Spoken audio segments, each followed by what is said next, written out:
Welcome to good study. दोस्तों, यदि आप कंप्लीट लुसेंट जीके पढ़ना चाहते हैं तो हमारे इस यूट्यूब चैनल गुड स्टडी को सब्सक्राइब करके बेल आइकन प्रेस कर दीजिएगा। कंप्लीट लुसेंट जीके का आज पार्ट 3 होगा, जिसमें हम सिंधु सभ्यता की बात करेंगे।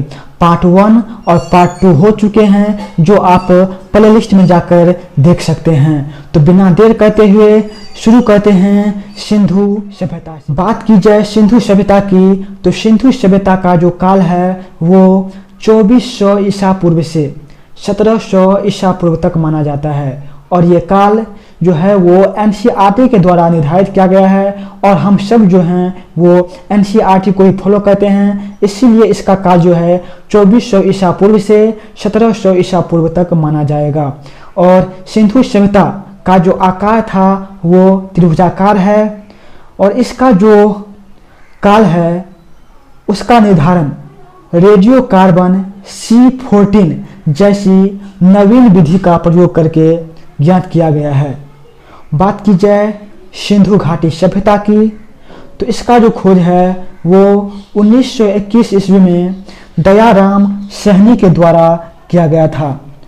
सिंधु घाटी सभ्यता एक नगरीय सभ्यता है, और इसका जो सबसे बड़ा स्थल है, सिंधु घाटी सभ्यता का जो सबसे बड़ा स्थल है वो है मोहनजोदड़ो। तो शुरू करते हैं। आगे दिया गया है सिंधु सभ्यता को आद्य ऐतिहासिक अथवा कांस्य युग में रखा जा सकता है। इस सभ्यता के मुख्य निवासी द्रविड़ एवं मध्य सागरीय थे। तो चूंकि हम पहले वाले वीडियो में बता चुके हैं कि आद्य ऐतिहासिक जो है वो उस काल को कहा जाता है जिसमें कुछ न कुछ लिखा तो गया है, लेकिन उससे अभी तक पढ़ नहीं पाया गया है। तो वैसे काल को आद्य ऐतिहासिक काल कहा जाता है। तो हड़प्पा सभ्यता की भी कुछ ऐसी ही नियम था। इसमें तो लिखा तो गया था, लेकिन क्या लिखा था वो पढ़ा नहीं जा सका है। फिर आगे दिया है सर जॉन मार्शल, भारतीय पुरातत्व सर्वेक्षण विभाग के तत्कालीन महानिदेशक, ने 1924 ईस्वी में सिंधु घाटी सभ्यता नामक एक उन्नत नगरीय सभ्यता पाए जाने की विधिवत घोषणा की थी। ये घोषणा जो है वो सर जॉन मार्शल के द्वारा किया गया था, और सन 1924 ईस्वी में किया गया था। आगे दिया गया है सिंधु सभ्यता के सर्वाधिक पश्चिमी स्थल। सिंधु घाटी सभ्यता का जो सबसे पश्चिमी स्थल है वो दास्क नदी के किनारे बसा हुआ है, और वो है सुतकांगडोर, बलूचिस्तान में स्थित है। तो सिंधु घाटी सभ्यता का जो सबसे पश्चिमी स्थल है वो दास्क नदी के किनारे बलूचिस्तान में सुतकांगडोर है, और पूर्वी स्थल जो है वो उत्तर प्रदेश में है, हिंदा नदी के किनारे, और उसका नाम जो है वो है आलमगीरपुर। और बात की जाए सिंधु घाटी सभ्यता का उत्तरी स्थल का, तो उत्तरी स्थल जो है वो जम्मू कश्मीर में स्थित है, और वो चिनाब नदी के किनारे मांडा स्थान पर स्थित है। और दक्षिणी पूरा स्थल जो है वो गोदावरी नदी के तट पर दैमाबाद जिला अहमदनगर महाराष्ट्र में स्थित है। आगे चलते हैं। आगे कहा गया है सिंधु सभ्यता या सैंधव सभ्यता एक नगरीय सभ्यता थी। सैंधव सभ्यता से प्राप्त परिपक्व अवस्था वाले स्थलों में केवल 6 को ही बड़े नगर की दर्जा दिया गया है, और वे 6 स्थल हैं मोहनजोदड़ो, हड़प्पा, गनवारीवाला, राखीगढ़ी, कालीबंगन और धोलावीरा। इसको हम फिर से रिपीट कर लेते हैं। हड़प्पा सभ्यता का जो 6 बड़े स्थल थे वो है मोहनजोदड़ो, हड़प्पा, गनवारीवाला, राखीगढ़ी, कालीबंगन और धोलावीरा। चलते हैं आगे। आगे कहा गया है स्वतंत्रता प्राप्ति पश्चात हड़प्पा संस्कृति के सर्वाधिक स्थल जो हैं वो कहाँ पे खोजे गए हैं, तो स्वतंत्रता प्राप्ति के बाद जो हड़प्पा सभ्यता के सबसे जो ज़्यादा स्थल हैं वो गुजरात में खोजे गए हैं। नोट में दिया गया है सिंधु घाटी सभ्यता का सबसे बड़ा स्थल मोहनजोदड़ो है, जबकि भारत में इसका सबसे बड़ा स्थल राखी गढ़ी जो कि किस नदी के किनारे है, घग्गर नदी के किनारे है, जो हरियाणा के हिसार जिले में स्थित है। इसका खोज 1963 ईस्वी में किया गया था। किसका खोज? राखी गढ़ी का खोज। चलते हैं आगे। आगे कहा गया है लोथल एवं सुतकोटदा सिंधु सभ्यता का बंदरगाह था। लोथल और सुतकोटदा जो है वो सिंधु सभ्यता का बंदरगाह का नाम था। जुते हुए खेत और नक्काशीदार ईंट के प्रयोग का शक जो है वो कालीबंगन से प्राप्त होता है। जुता हुआ खेत और नक्काशीदार ईंट जो है उसका प्रयोग कालीबंगन से मिला है। और मिट्टी के जो बने हुए हल हैं, मिट्टी से जो हल बनाया गया है वो बनबाली से उसका प्रमाण मिलता है। आगे है मोहनजोदड़ो से प्राप्त स्नानागार जो है संभवतः सैंधव सभ्यता का सबसे बड़ा इमारत है। तो सैंधव सभ्यता का जो सबसे बड़ा इमारत है वो है मोहनजोदड़ो का स्नानागार, और इसका जो लंबाई है वो है 11.88 मीटर और गहराई है 2.43 मीटर और चौड़ाई जो है वो है 7.01 मीटर। उम्मीद है यहाँ तक सभी को समझ आ रहे होंगे। चलते हैं आगे। आगे कहा गया है अग्निकुंड लोथल एवं कालीबंगन से प्राप्त हुए हैं। अग्निकुंड जो है वो लोथल और कालीबंगन से प्राप्त हुए हैं। मोहनजोदड़ो से प्राप्त एक शील पर 3 मुख वाले देवता पशुपतिनाथ की मूर्ति मिली है। मोहनजोदड़ो से प्राप्त एक शील पर 3 मुख वाले देवता, उनका नाम है पशुपतिनाथ की मूर्ति मिली है। उनके चारों ओर हाथी, गेंडा, चीता और भैंसा विराजमान है। उसके चारों ओर जो है वो हाथी, गेंडा, चीता और भैंसा विराजमान है। आगे कहा गया है मोहनजोदड़ो से नर्तकी की एक कांस्य मूर्ति मिली है। मोहनजोदड़ो से नर्तकी की एक कांस्य मूर्ति मिली है। हड़प्पा की मोहरों पर सबसे अधिक एक श्रृंगी पशु का अंकन मिलता है। यहाँ से प्राप्त एक आयताकार मोहर में स्त्री के गर्भ से निकलता हुआ पौधा दिया गया है। तो ये जो है वो हड़प्पा से मिला है। इसका साक्ष्य हड़प्पा से मिला है और जो मिला है वो यहाँ के जो मुहर हैं उस पे मिला है। आगे है मनके बनाने के कारखाने लोथल एवं चन्हूदड़ो से मिलते हैं।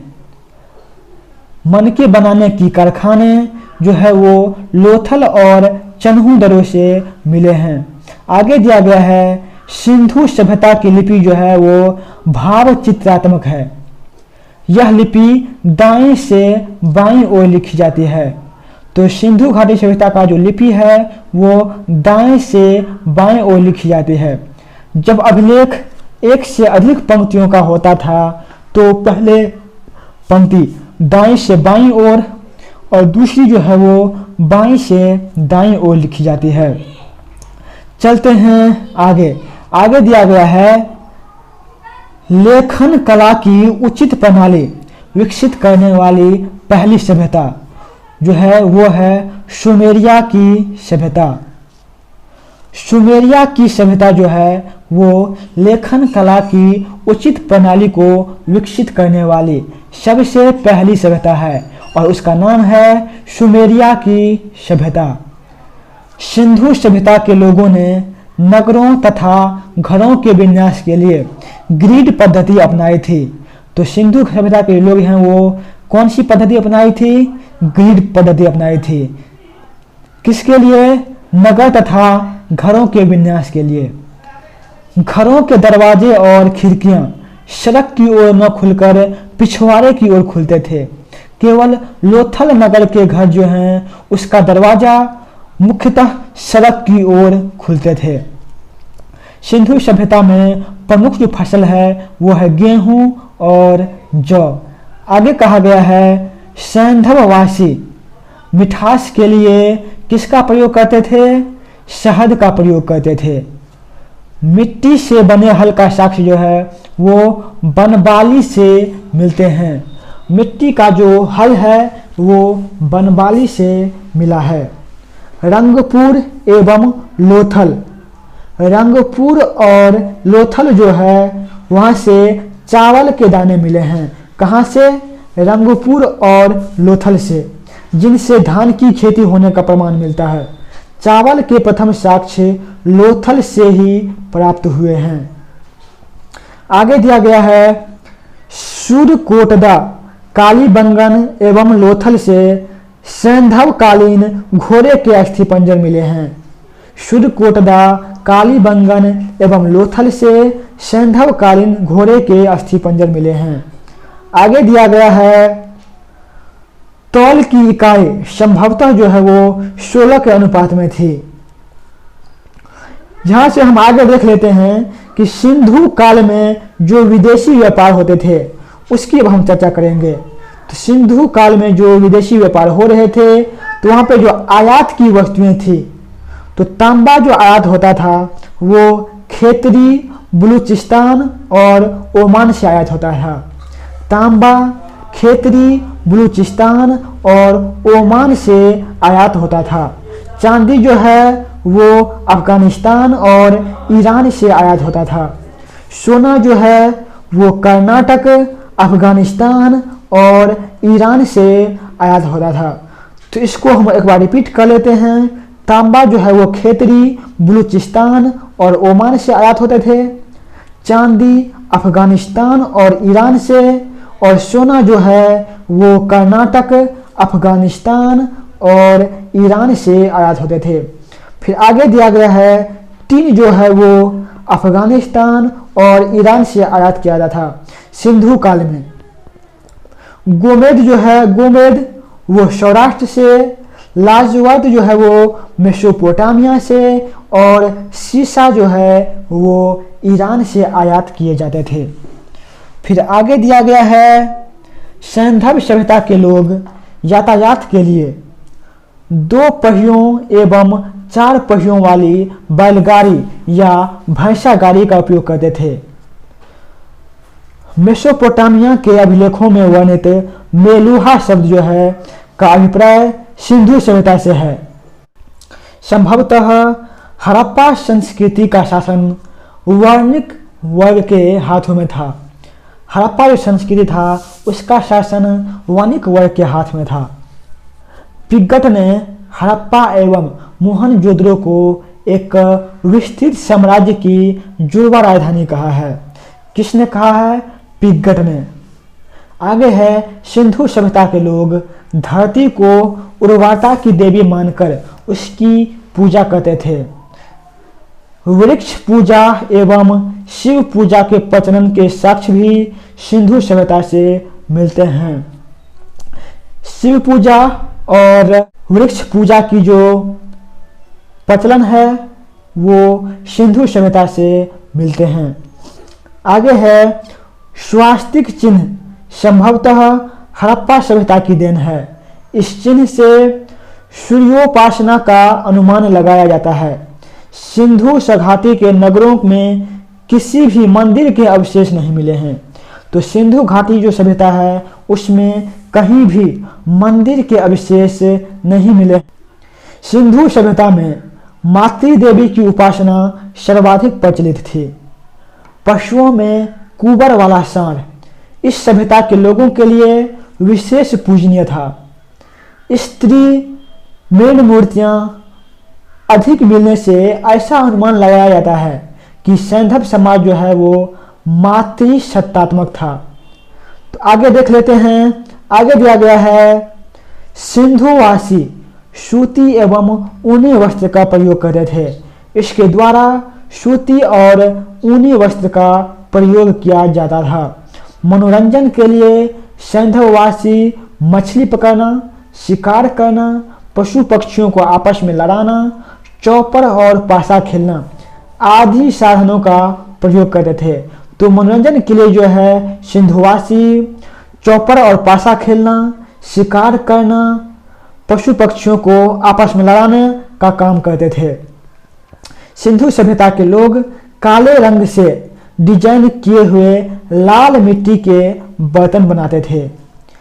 सिंधु घाटी के लोग तलवार से परिचित नहीं थे, मतलब कि सिंधु घाटी सभ्यता में तलवार से लोग अज्ञात थे।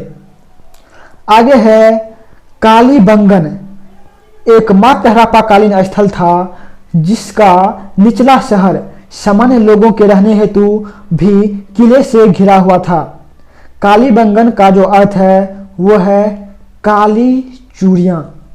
यहाँ से पूर्व हड़प्पा स्तरों के खेत जोते जाने और अग्नि पूजा की प्रथा के प्रमाण मिलते हैं। पर्दा प्रथा एवं वेश्यावृत्ति सैंधव सभ्यता में प्रचलित था। शवों को जलाने एवं गाड़ने यानी दोनों प्रथाएं प्रचलित थी। हड़प्पा में शव को दफनाने जबकि मोहनजोदड़ो में जलाने की प्रथा विद्यमान थी। लोथल एवं कालीबंगा में युग्म समाधियां मिली है। तो युग्म समाधियां कहाँ से मिली है? लोथल एवं कालीबंगा में। आगे दिया गया है सैंधव सभ्यता के विनाश का संभवतः सबसे प्रभावी कारण जो है वो बाढ़ को माना जाता है।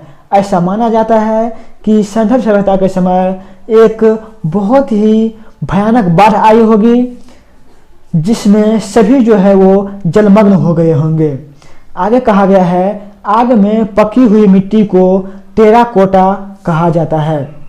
और अब हम बात कर लेते हैं सैंधव सभ्यता के प्रमुख स्थल की और वहाँ के नदी की उत्खननकर्ता और वर्तमान स्थिति की। तो शुरू करते हैं। पहला नंबर पे है हड़प्पा सभ्यता। बात की जाए हड़प्पा सभ्यता की तो हड़प्पा सभ्यता रावी नदी के किनारे बसा हुआ है और ये जो हड़प्पा है वो पाकिस्तान के पंजाब प्रांत का शाहरीवाला जिला में स्थित है। और इसका जो उत्खननकर्ता थे वो थे दयाराम साहनी, 1921 ईस्वी में किया गया था। और दूसरा जो थे वो थे माधो स्वरूप वस्त और तीसरा व्हीलर। लेकिन इसमें जो मुख्य नाम आता है वो दयाराम साहनी जी का आता है। आगे दिया गया दूसरा नंबर मोहनजोदड़ो। तो मोहनजोदड़ो जो है वो सिंधु नदी के किनारे है और ये जो है वो पाकिस्तान के सिंध प्रांत का लड़काना जिला में स्थित है। और इसकी जो उत्खननकर्ता थे वो थे राखल दास बनर्जी जो कि 1922 ईस्वी में किए गए थे। और इससे जो संबंध रखते थे वो माइके और व्हीलर। तीसरा है चन्हूदरो। तो चन्हूदरो जो है वो सिंधु नदी के किनारे है, सिंध प्रांत पाकिस्तान में नवाब शाह जिला में स्थित है। और इसका जो उत्खननकर्ता थे वो थे माइके 1925 ईस्वी में। और दूसरा जो थे वो थे NG मजूमदार। चौथा नंबर है कालीबंगन। कालीबंगन जो है वो घग्गर नदी के किनारे बसा हुआ है और ये जो है राजस्थान का हनुमानगढ़ जिला में स्थित है। क्या है? कालीबंगन। और इसका जो उत्खननकर्ता थे वो थे अमलानंद घोष, BV लाल एवं BK थापर। पांचवा नंबर है कोट दीजी। तो कोट दीजी जो है वो सिंधु नदी के किनारे बसा है, सिंधु प्रांत का खैरपुर स्थान में है। और इसका जो उत्खननकर्ता थे वो थे फजल अहमद। आगे दिया गया है रंगपुर जो है वो मादर नदी के किनारे बसा हुआ है और ये गुजरात का कठियावाड़ जिला में स्थित है। और इसके उत्खननकर्ता थे रंगनाथ राव। एक बार हम इसको रिपीट कर लेते हैं प्रमुख स्थल को और ये जो किस नदी के किनारे बसा हुआ है उसको। हड़प्पा सभ्यता जो है, हड़प्पा जो है वो रावी नदी के किनारे बसा है। मोहनजोदड़ो सिंधु नदी के किनारे बसा है। चन्हू दरो सिंधु नदी के किनारे बसा है। कालीबंगन घग्गर नदी के किनारे। और रंगपुर जो है वो मारा नदी के किनारे। रोपर जो है वो सतलज नदी के किनारे बसा है। और ये जो है अभी पंजाब का रोपर जिला में स्थित है। और इसके उत्खननकर्ता थे यज्ञदत्त शर्मा। किसके? रोपर के। रोपर जो है वो सतलज नदी के किनारे बसा हुआ है। 8वां नंबर है लोथल। लोथल जो है वो भोगवा नदी के किनारे बसा हुआ है और ये गुजरात का अहमदाबाद जिला में स्थित है। और इसका जो उत्खननकर्ता थे वो थे रंगनाथ राव।